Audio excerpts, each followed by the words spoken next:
राष्ट्र सर्वप्रथम, राष्ट्र सर्वप्रथम, राष्ट्र सर्वप्रथम, राष्ट्र सर्वप्रथम।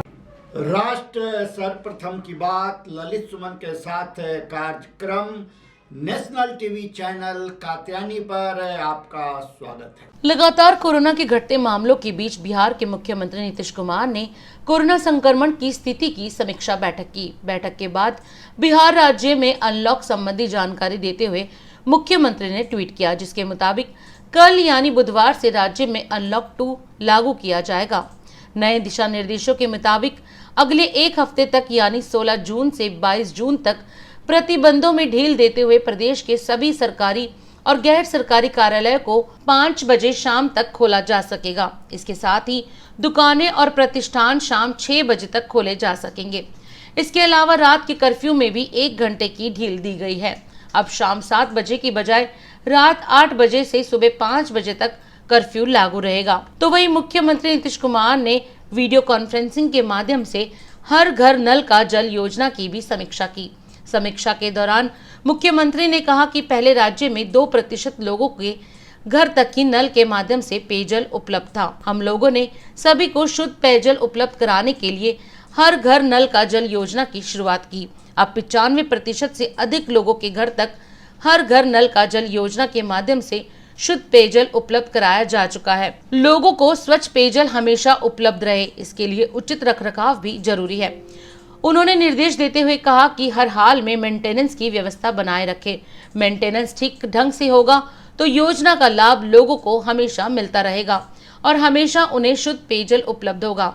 उन्होंने कहा कि रखरखाव के लिए बेहतर व्यवस्था रखें और लगातार निगरानी करते रहें। इस संबंध में लोगों की शिकायतों का तीनों विभागों के द्वारा समाधान तो किया ही जाना चाहिए, साथ ही विभाग भी स्वतः संज्ञान लेते हुए इसका अनुश्रवण करते रहें। विभाग भी इस बात पर ध्यान दे कि कहीं भी पाइपलाइन या नल खुला ना रहे। पानी की बर्बादी होना पर्यावरण के लिए भी नुकसानदायक है। मुख्यमंत्री ने पंचायती राज विभाग, नगर विकास एवं आवास विभाग तथा लोक स्वास्थ्य अभियंत्रण विभाग के अधिकारियों को निर्देश देते हुए कहा कि शेष बचे हुए कार्यों को तेजी से पूर्ण करें। विभाग स्तर पर कार्यों की प्रगति का निरंतर अनुश्रवण करें। आज भाजपा के दिल्ली प्रदेश अध्यक्ष आदेश गुप्ता ने प्रेस वार्ता कर दिल्ली सरकार पर निशाना साधते हुए कहा कि दिल्ली सरकार ने दिल्ली वासियों को साफ स्वच्छ पानी देने का वादा किया था, पर साफ पानी तो दूर की बात है, दिल्ली की कई कॉलोनियों में पानी की भारी किल्लत है, जिसके चलते लोग पानी की बूंद बूंद को तरस रहे हैं। इस प्रेस वार्ता में आदेश गुप्ता के साथ नेता प्रतिपक्ष रामवीर सिंह बिदूड़ी व सांसद गौतम गंभीर भी शामिल हुए। आज पानी की समस्या पूरे दिल्ली में है। लोग पानी के लिए लाइन में लगने के लिए मजबूर हैं और जहां जिन कॉलोनियों में पानी की सप्लाई थोड़ी बहुत हो भी रही है, वहां गंदा पानी पीने के लिए मजबूर हो रहे हैं लोग। पहले तो कहते थे कि दिल्ली में जो कच्ची कॉलोनी है वहां पर पानी नहीं मिलता है, और आज हालात ये हैं कि अच्छे अच्छे जो बसी हुई पहले से कॉलोनी है, अप्रूव्ड है, वहाँ भी पानी की शॉर्टेज है। और आप पानी जो टैप से आता है, जो नल से पानी आता है, वो कोई पी नहीं सकता है। दिल्ली के मुख्यमंत्री जी से ये कहना चाहता हूँ कि आपने कहा था कि हम ऐसा पानी सप्लाई करेंगे जो आप टैप से दिल्ली जल बोर्ड का पानी पी सकते हैं। तो मैं मुख्यमंत्री जी को ये कहता हूं कि वो पानी पीकर दिखाएं। वो आरओ का पानी क्यों पी रहे हैं?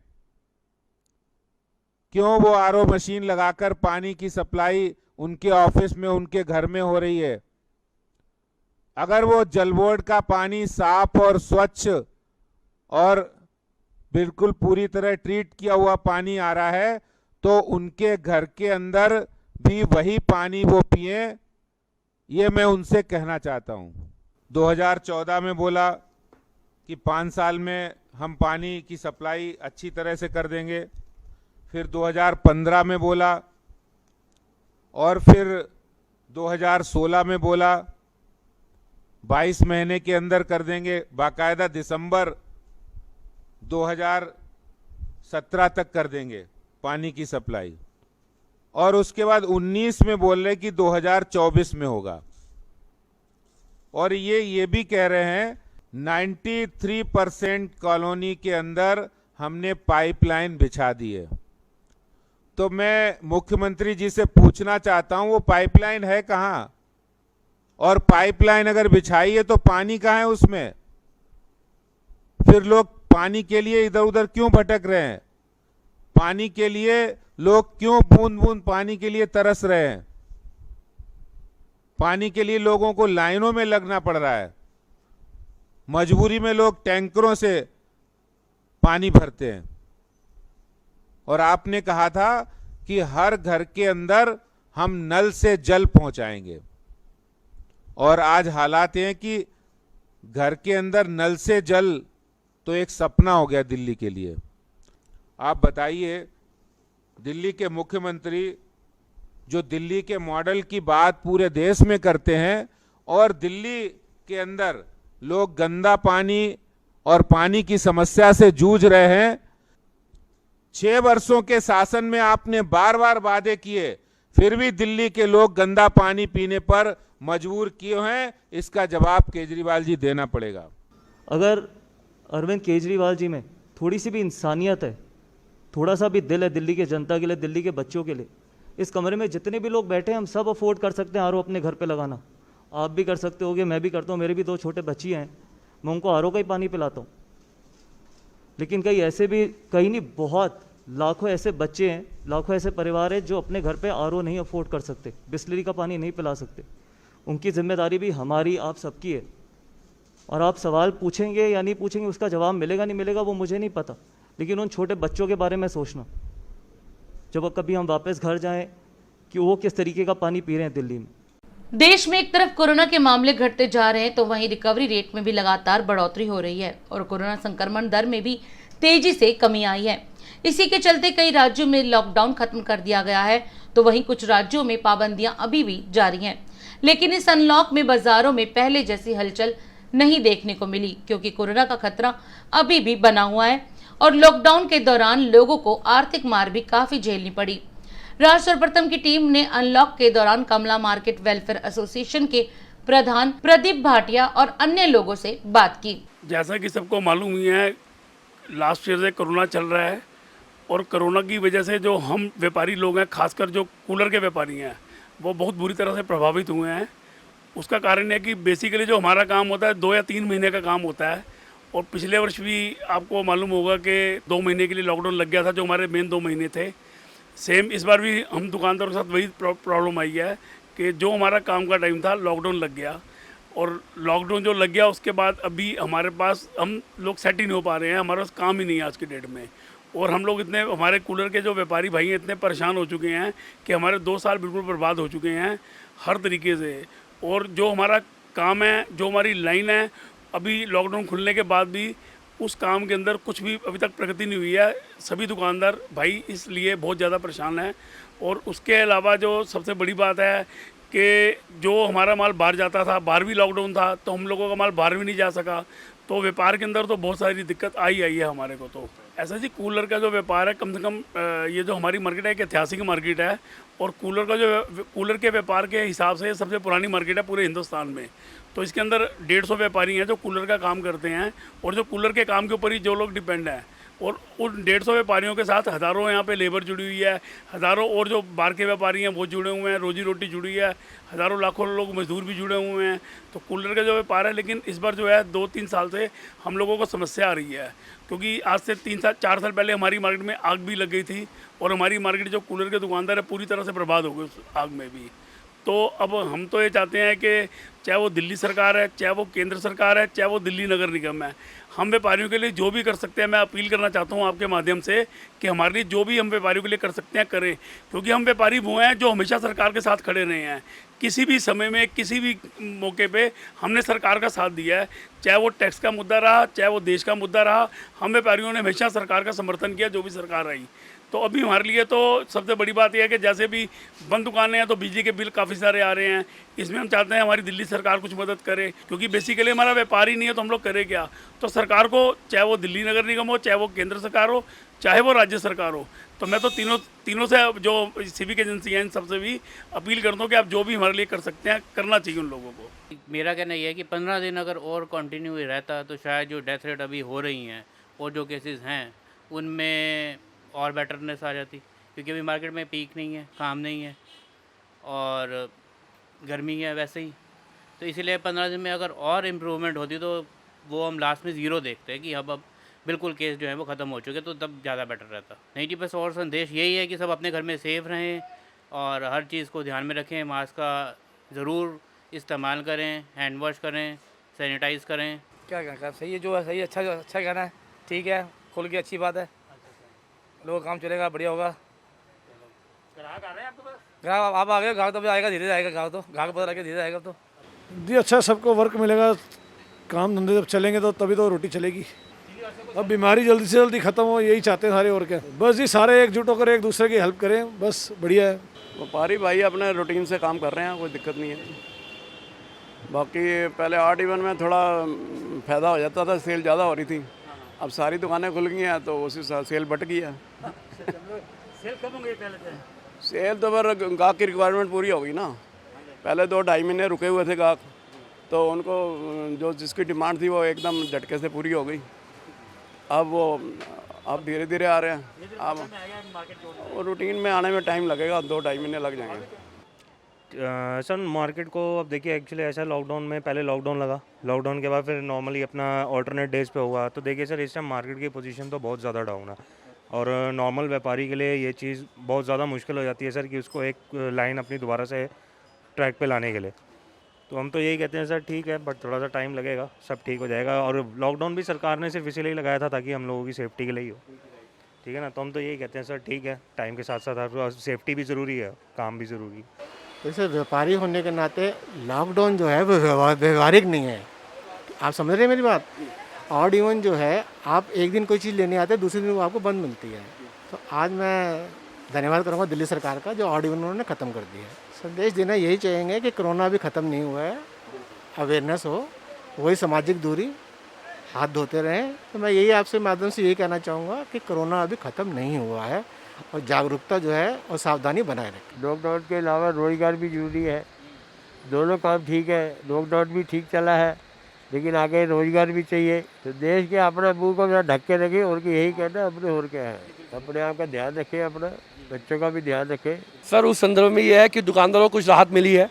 मोस्ट ऑफली जैसे जिनकी रेंट की शॉप है तो उनका एक पर्टिकुलर चालू हुआ है कि चलो उनका कस्टमर जो वापसी जाता था, लौट जाता था शॉप बंद होने पर, और रेगुलर उनकी शॉप पे आएगा, तो जो खर्चे उनको एक्सपेंसिव पड़ते थे वो उनके लिए बेस्ट रहेगा।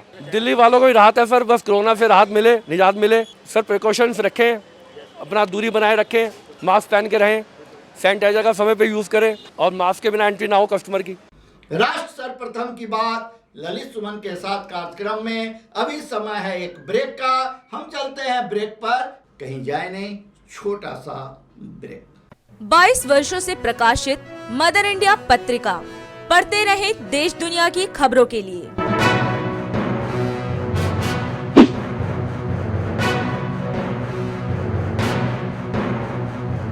26वें वर्ष में आपके लोकप्रिय समाचार पत्र इंडिया दर्पण का प्रवेश। आप देखते रहें अपने क्षेत्र की खबरें।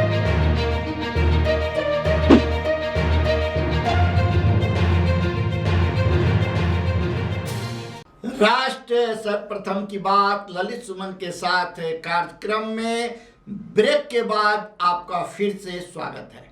देश में कोरोना मामलों की ताजा जानकारी देते हुए केंद्रीय स्वास्थ्य मंत्रालय ने बताया कि मंगलवार को पिछले 24 घंटे में 60,000 से ज्यादा नए कोरोना केस सामने आए थे, जो बीते 2.5 महीने का सबसे कम आंकड़ा है। तो वही केंद्रीय स्वास्थ्य मंत्रालय की ओर से कोरोना की दूसरी लहर में किशोरों और बच्चों पर ज्यादा कहर की बात को भी खारिज किया गया है। स्वास्थ्य मंत्रालय के जॉइंट सेक्रेटरी लव अग्रवाल ने कहा कि पिछली बार एक दिन में दर्ज किए गए कोरोना के सबसे ज्यादा मामलों के बाद से दैनिक मामलों में अब 85% की कमी आ चुकी है। ये स्थिति 75 दिनों बाद देखने को मिली है। उन्होंने कहा कि ये इस बात का संकेत है कि देश में संक्रमण की दर में गिरावट आ रही है। जैसे हम सबको अवगत है, सेकंड वेव के पीक के समय में देश में एज हाई है 4,14,000 केसेस प्रति रोज के हिसाब से रिपोर्ट होने शुरू हुए थे। Continued efforts at field level, जिससे हमें in terms of containment, lockdown, restrictions as well as clinical management, तो हमने देखा कि हमारे केसेस घटते घटते करीब 17 मई में 2,81,000 तक पहुंच चुके थे, यानी कि 3 लाख से कम हुई डेली रिपोर्टिंग। 31 मई तक वह घटते घटते 1.5 लाख के करीब पहुंची और 7 जून तक हमने देखा कि करीब 1 लाख केसेस प्रति रोज के हिसाब से देश में रिपोर्ट हो रहे थे। और अब अगर हम पिछले 24 घंटे का डेटा एनालाइज करें तो हम पाते हैं कि करीब 60,471 केसेस पिछले 24 घंटे में देश में रिपोर्ट हुए हैं, यानी कि जो पीक देश ने एक नोट की थी उसमें करीब 85% decline in terms of the daily cases getting reported अब हम नोट कर रहे हैं। पिछले 8 दिनों से हम देखें तो पाते हैं कि देश में 1 लाख से कम संख्या में डेली बेसिस पर केसेस रिपोर्ट हुए हैं। जैसे कि मैंने आपसे अभी सबमिट किया है कि 60,000 केसेस अगर देश में अब रिपोर्ट हुए हैं पिछले 24 घंटे में, तो वह डेटा भी करीब 75 दिनों बाद हम, यानी कि 31 मार्च के बाद हम यह परिस्थिति देश में देख रहे हैं कि केसेस में इस लेवल की कमोबेशी आई है। 27 स्टेट्स देश में ऐसी हैं जहां पर कि 1,000 से कम संख्या में डेली केसेस रिपोर्ट हो रहे हैं।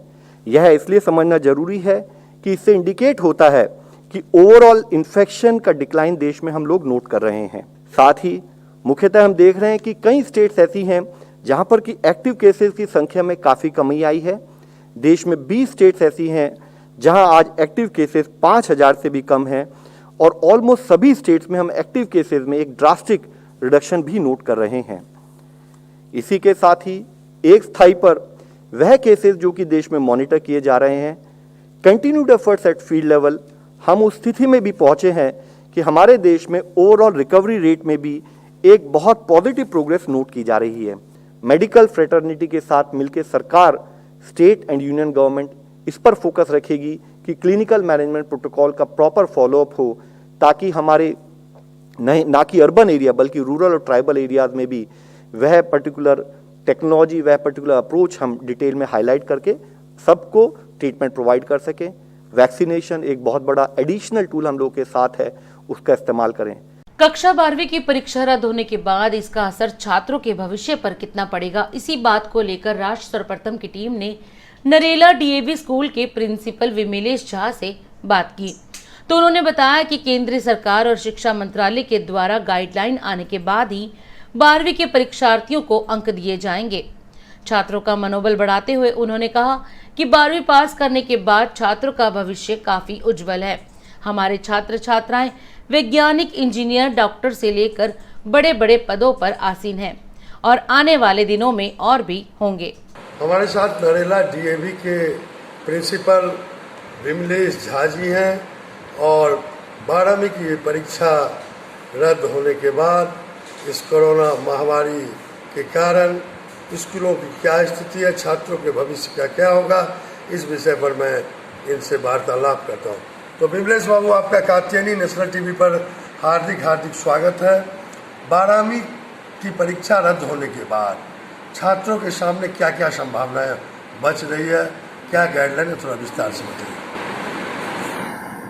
देखिए, इस पैंडेमिक में परीक्षा कैंसिल हो गई है, लेकिन जो बच्चों का मूल्यांकन होगा किस आधार पे होगा वो CBSE अभी घोषणा करेगी, लेकिन इससे बच्चों के भविष्य पे कोई फर्क नहीं पड़ना।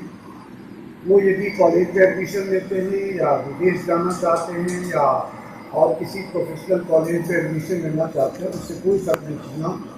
बहुत ऐसे संस्थान हैं जो एडमिशन टेस्ट लेते हैं, बहुत ऐसे संस्थान हैं जो मार्क्स बेसिस पे एडमिशन लेते हैं, तो उससे कोई फर्क नहीं पड़ना।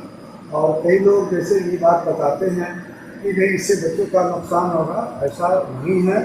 ठीक है, ये जो कोरोना की महामारी है वो सिर्फ हमारे देश में नहीं, और इस तरह की व्यवस्था काफ़ी देशों ने, विकसित देशों में भी की है। तो कोई बात नहीं, बच्चे परीक्षा नहीं दे पाए, लेकिन पूरे साल उनका इंटरनल इवैल्यूएशन हुआ है, उन्होंने रीबो दिया है, उन्होंने हाफ ईयरली दिया है, उन्होंने यूटीज दिए हैं, उन्होंने साइकिल टेस्ट दिए हैं। इन सब के मार्क्स प्लस 10th के मार्क्स और 11वीं के मार्क्स को मिला के CBSE की जो डायरेक्शन आएगी, CBSE का जो निर्देश होगा, उसके हिसाब से अंक पत्र भी वही बनेंगे। उसमें कोई चैलेंज नहीं कर सकता। वो बच्चों के अपने मार्क्स होंगे, उसी बेसिस पे वो आगे बढ़ सकते हैं। उनको किसी भी तरह की मतलब समस्या नहीं आएगी, ये हम लोगों का मानना है। तो छात्रों से क्या अपील करेंगे, क्या आग्रह करेंगे?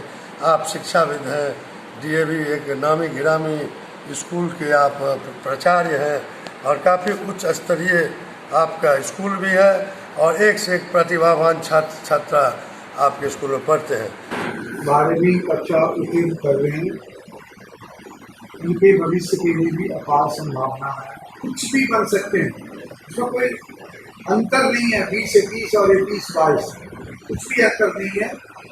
डॉक्टर बन सकते हैं, इंजीनियर बन सकते हैं, कोई भी प्रोफेशनल CA बन सकते हैं, ठीक है। और भी बहुत सारे हम लोगों ने तो स्कूल में बच्चों के लिए काउंसलिंग भी करवाया है कि उनके लिए क्या क्या स्कोप है। बहुत अच्छा स्कोप है, ठीक है। दिक्कत हुई है बच्चों को, घर बैठ के पढ़ाई की है, और कई बच्चों ने तो घर बैठ के बहुत अच्छी पढ़ाई की है, बहुत अच्छी पढ़ाई की है, क्योंकि स्कूल आने जाने का समय बचा, उन्होंने पूरा ध्यान लगाया, उन्होंने अच्छे तरीके से परीक्षा दी है और इन सारे अंकों को जोड़ के इनकी वार्षिक परीक्षा फल जो इनकी मार्कशीट होगी उसमें वो दर्ज होगा। इससे कोई फर्क नहीं पड़ता उनके भविष्य पे, और वो समय कभी ठहरता नहीं है। समय किसी की प्रतीक्षा नहीं करता।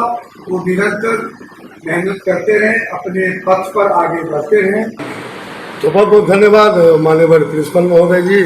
विकासपुरी के SHO इंस्पेक्टर महेंद्र दहिया व तिलक नगर के ACP सुरेंद्र कुमार के निर्देशन में नजफगढ़ रोड पर तैनात टीम ने एक स्कूटी पर संदिग्ध व्यक्ति को आते देख उसे रुकने को कहा, लेकिन उसने भागने की कोशिश की, पर पुलिस ने उसे धर दबोचा।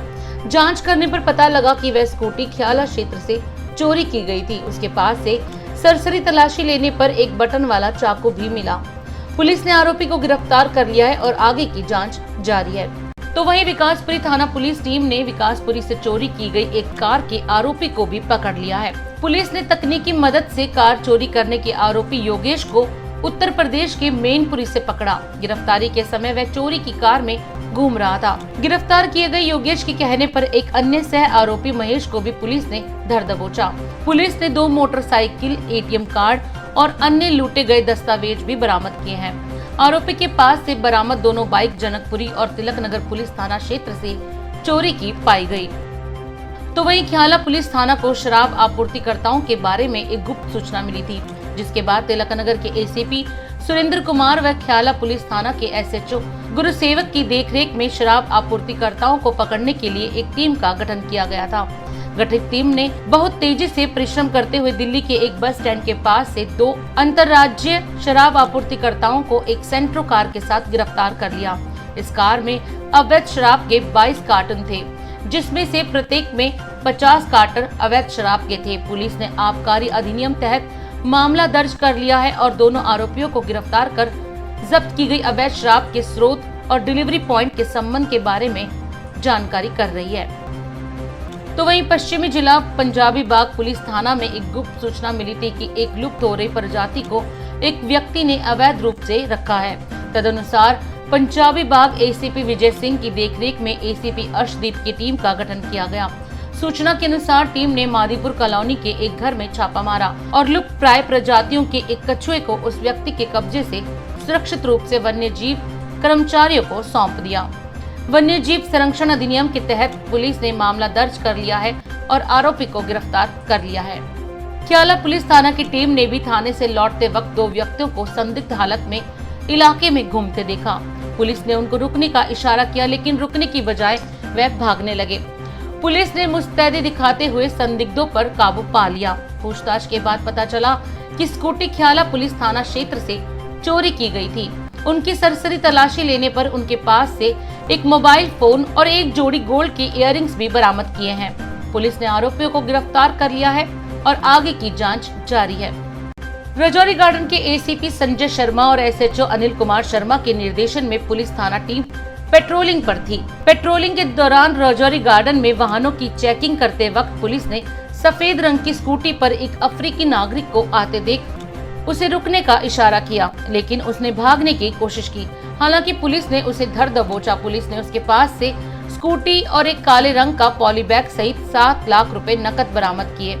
पूछताछ करने पर उसने खुलासा किया कि नाइजीरी समुदाय के मरीज के इलाज के लिए दान द्वारा नकद राशि एकत्रित की गई थी, लेकिन आरोपी के पास कोई सहायक सबूत नहीं था। उस 29 वर्षीय नाइजीरियाई नागरिक से उसका पासपोर्ट और वीजा विवरण भी सत्यापित हो गया और वैध पाया गया।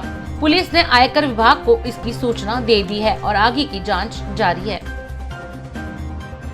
राज सर्वप्रथम की टीम मंगलवार के दिन आज आपको दिल्ली के केंद्र में बसे हनुमान मंदिर के दर्शन करवा रही है। दिल्ली के कनॉट प्लेस में बसे इस मंदिर की मान्यता दूर दूर तक फैली हुई है और मंगलवार के दिन यहाँ अलग ही रौनक देखने को मिलती है। ये महाराज जय सिंह ने इसका छोटा सा भवन बनाया था, जो अब विस्तार किए गए हैं इसको। अब ये जो है ये स्वयं प्रकट हनुमान जी है, इसका स्थापना नहीं है। तो कितने 100 साल हो गए इनके? इसको तो करीब करीब पांडव कालीन तो ये लगाइए अब लगभग 500 से ऊपर ही हो गया वर्ष। दिल्ली ही नहीं पूरे भारतवर्ष के लोग यहाँ आते हैं, तो इनकी विशेषताएं पर थोड़ा प्रकाश डालिए महाराज। विशेषता ये है जी, यहाँ चलिया के नाम से जाने जाते हैं। चलिया करने पर 40 दिन का तो उससे मन्नत पूरे होते हैं। तो कैसे किया जाता है? 40 दिन आके रोजाना आना है, यहाँ भवन में मत्था टेकना है। जब पहले दिन आप प्रसाद चढ़ाएंगे तो 40 दिन चढ़ाना पड़ेगा। माला अर्पित करेंगे तो माला 40 दिन आपको चढ़ाना पड़ेगा। नहीं वैसे प्रदक्षिणा ही करके चले जाएंगे तो वो भी चलेगा। इससे मन्नत पूरे होते हैं। महाराज जी, मंदिर में तो हमेशा यज्ञ और भंडारा अखंड कीर्तन का आयोजन होते रहता है, तो सबसे ज़्यादा पूजन का कब समय होता है इनका? इनका सबसे महत्वपूर्ण समय कौन सा है? कौन सा महीना? सुबह ही सुबह ब्रह्म मुहूर्त में सुबह सुबह जो आरती होती है, मंगला आरती, वो पूजा फलदायक होता है सबसे विशेष। तो सुबह सुबह मंगला आरती की पूजा बहुत अधिक फलदायक होती है। आप लोग इस बात को जानिए और घर में पूजन भी कीजिए। तो धन्यवाद आपका पांडे जी।